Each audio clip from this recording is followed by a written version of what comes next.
dip at Rossford. The Bulldog girls hosting Port Clinton early. PC going right to work. Gracie Rohr plays it forward. Jade Mitchell beats the keeper. No one between her and the net. Easy put away to put Port Clinton in front 1-0. Second half is where things would start to open up. Off the set piece, scrum in front of the net. Mitchell and Katerina Fillmore there. It would be Fillmore with the finish.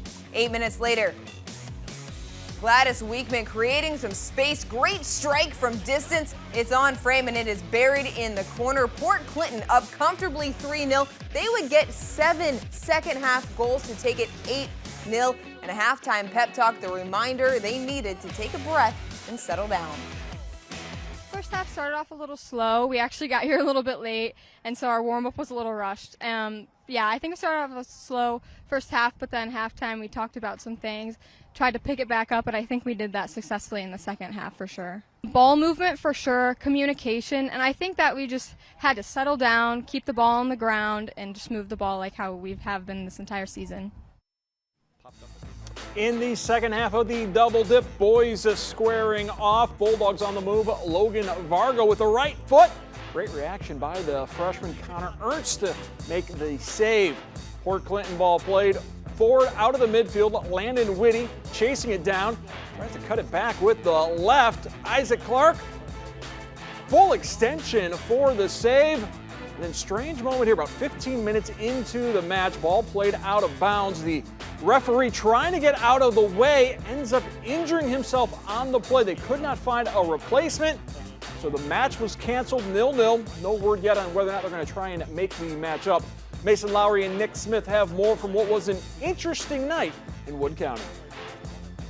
Well, kind of a weird night out here at Rossford. Let's start with the game that was actually played to completion. The Bulldogs taking on Port Clinton in girls soccer. The Redskins come away with an 8-0 win, but I think Rossford deserves a lot of credit the way they defended in the first half. No doubt. They were a team that was very difficult to break down in the first half, and largely this was due to the fact that they kept 7, 8, 9, sometimes 10 players behind the ball, dropped deep into a low block, and they really compressed the field and compact the space, and that really limited Port Clinton in generating any real quality chances and just had the one goal at halftime. And we saw that in the second half, though, Port Clinton brought out another gear, and we also saw that Rossford fell away a little bit defensively, which ultimately led to the scoreline that it was. The Redskins really build around a special player in Katerina Fillmore. She now has 25 goals for the season, and if they are going to make a deep tournament run, which I think they expect to, everything's going to have to run through her. That's right. She is a very dynamic player for them. She scored 3 different very different goals tonight. She scored some long-range shots, and she also scored from a header from a corner kick.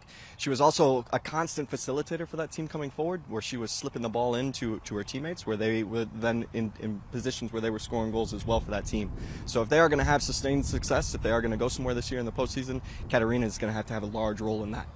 Real pity that we didn't get to see much of the guys' game. Got off to a really entertaining start. We're thinking it's going to be a real battle of wills between Landon Whitty, a sophomore attacker for Port Clinton, and Logan Vargo for Rossford, 2 really exciting attacking players. But one of the referees got hurt less than 15 minutes in. They had to call the match. And if that doesn't kind of put a bow around the officiating crisis that we're experiencing in high school soccer and all other sports really in the state of Ohio, I don't know what does. Yeah, this is a first for me. I've been around this game for 25, 26 years now, and I've never seen a game that's actually been started have to be canceled because of a referee injury. It's just a wild situation, and it speaks directly to the issue that we're feeling right now, not just in high school sports, but in youth sports in general right now. The same can be true for club soccer, and we're seeing that right now over the shortages that we're having for referees on the Pacer side of things as well.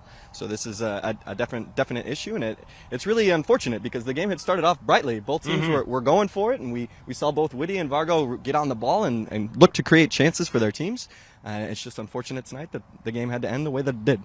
Would have been a fun one, but I guess now we'll never know.